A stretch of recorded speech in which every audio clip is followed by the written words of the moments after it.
So as we get ready for the Seattle Kraken to drop the puck for the 2021-2022 NHL season, we're going to be taking a look at how the expansion draft will work for this team. I've made multiple videos about expansion drafts, and we go through each and every team. A possible expansion draft for Seattle. We'll be updating that over the next couple of weeks.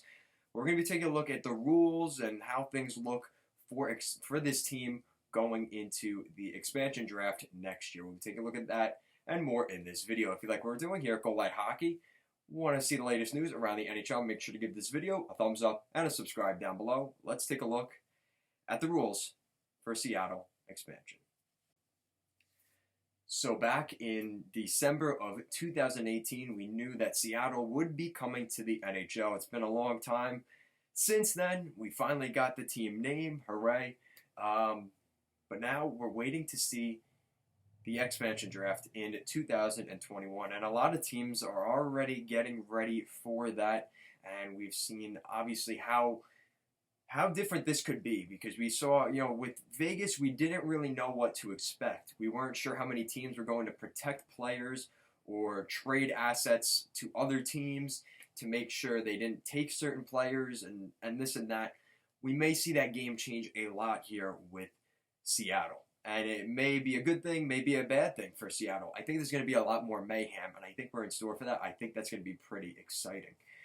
So the rules, spoiler alert, they're pretty much looking like they're going to be the same as what we saw with Vegas. It's going to be pretty much the same rules. You have a total of 30 teams in the mix. Vegas is exempt from this expansion draft, which that could be huge leverage for the Vegas Golden Knights, for the fact that they could pick up players, and then the second that the expansion draft is over, you send a couple picks Vegas's way, and then you end up just getting the player back. You could find a way to maybe make a deal work.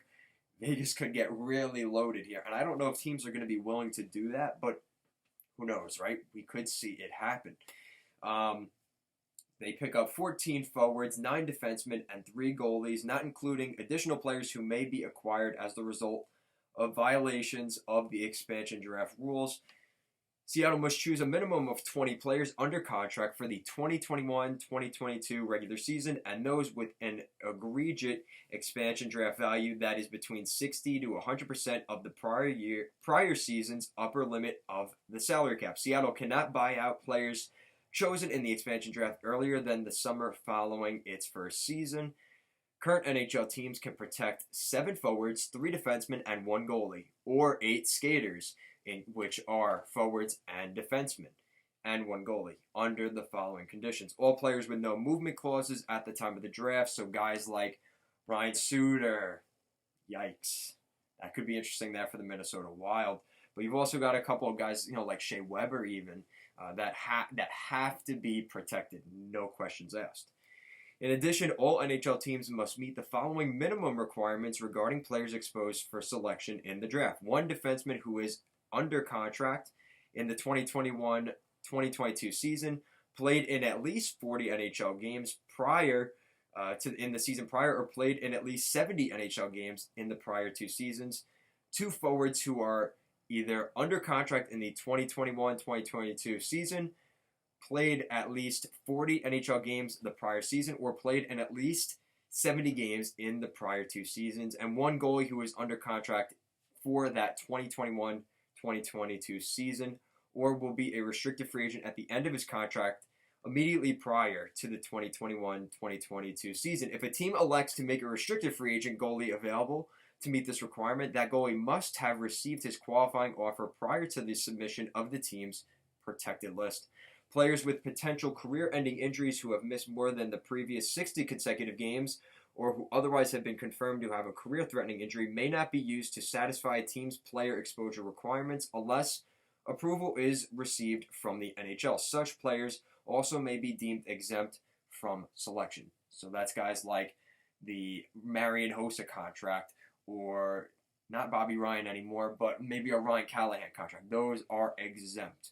So for Seattle here, it's going to be the same rules. The only caveat here with a little bit of a twist is that you have 31 teams in the NHL this time, not 30, and that one team is the Vegas Golden Knights, and they will be able to possibly help out some teams. I think it's going to be more to help benefit themselves. I don't know how teams are going to feel about making deals with Vegas here. I mean, I see it as general managers aren't going to want to help out Vegas because they really are the only team that can get helped.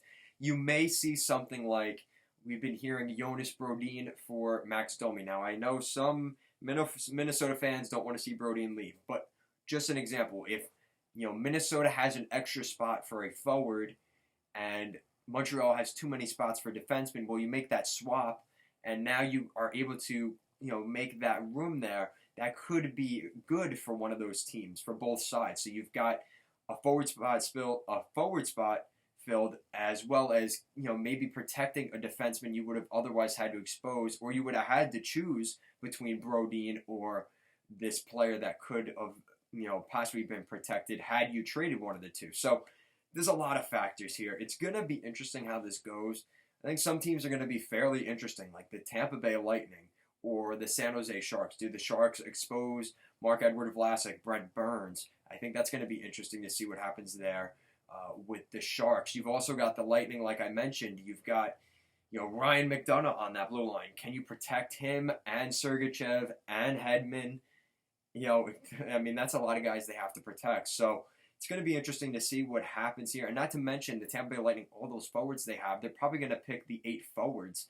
And they may have to expose a defenseman like McDonagh or Sergachev. And that's why I think the rumors of Sergachev possibly leaving this summer are inevitable, because they are starting to look ahead at what may be coming here for the expansion draft. I think teams are going to be a little bit more careful here this season with everything that's going, not even with the pandemic, but with everything with the expansion draft. I think teams are going to be a little bit more careful with who they make available. And we've seen some players that didn't play a lot of hockey to keep them exempt. And we saw that in a couple scenarios around the league this season. So we'll see how that goes for Seattle. Let me know in the comment section down below. What do you think of this format? Obviously, it favors a team like Vegas. We'll see if it favors a team like Seattle. We've seen on their Twitter, they're talking about, you like us now, but now we're going to steal your favorite player. As an Outer fan, that scares me because Matt Barzal, obviously, that's been talked about. But let me know in the comment section down below. What do you think of these rules for Seattle? Are we going to see the same success that we saw with Vegas come up to Seattle? We're going to have to wait and see. Leave that in the comment section down below. What do you think of that? And if you like what we're doing here at Goal Line Hockey, want to see the latest news around the NHL, make sure to give this video a thumbs up and a subscribe down below. Thank you so much for watching, and have a great day.